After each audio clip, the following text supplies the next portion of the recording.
আসসালামু আলাইকুম দর্শক, আমি সাইফুল স্টেটে আপনাদের সকলকে আমন্ত্রণ।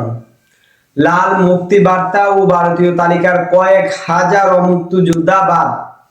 মুক্তিযুদ্ধ বিষয়ক মন্ত্রী আহমদ আজম খান বলেছেন যে মুক্তিযোদ্ধাদের গেজেট এবং ভারতীয় তালিকায় অন্তর্ভুক্ত মুক্তিযোদ্ধাদের বিরুদ্ধে কঠোর ব্যবস্থা গ্রহণ করেছে সরকার।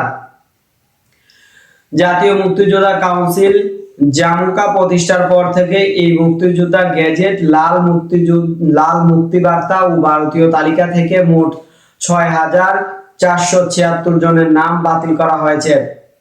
বুধবার স্পিকার হাফিজ উদ্দিন আহমেদের সভাপতিত্বে রংপুর ৪ আসনের সংসদ সদস্য আখতার হোসেন এর করা লিখিত প্রশ্নের জবাবে এই তথ্য জানান মন্ত্রী। মুক্তিযুদ্ধ বিষয়ক মন্ত্রী জানান, শনাক্তকরণ এই চলমান প্রক্রিয়া এবং অভিযোগের ভিত্তিতে তদন্ত সাপেক্ষে ব্যবস্থা নেওয়া হচ্ছে।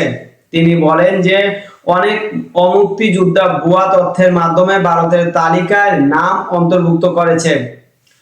যাচাই বাছাই শেষে তাদের বিষয়ে কঠোর সিদ্ধান্ত নেওয়া হচ্ছে।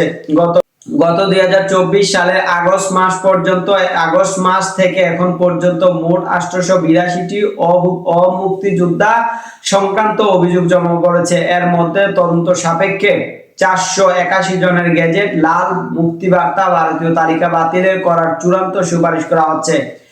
আহমেদ আজম খান আরো জানান যে অভিযোগ প্রাপ্ত সাপেক্ষে জামুকার কমিটির তদন্ত ও শুনানি করে অমুক্তিযোদ্ধা প্রমাণ হলে তার সঙ্গে সঙ্গে সনদ এবং সুযোগ সুবিধা বাতিলের সুপারিশ করা হয়।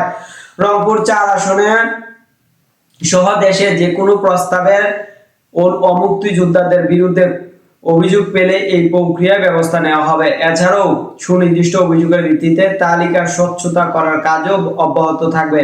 এর আগে জামুকা প্রতিষ্ঠার পর থেকে ধাপে ধাপে ৬,৪০০ জনকে কারচুপি করার বিষয়েও উল্লেখ করা হয়। দর্শক, সাবস্ক্রাইব করবেন, লাইক করবেন, শেয়ার করবেন, কমেন্ট করতে ভুলবেন না।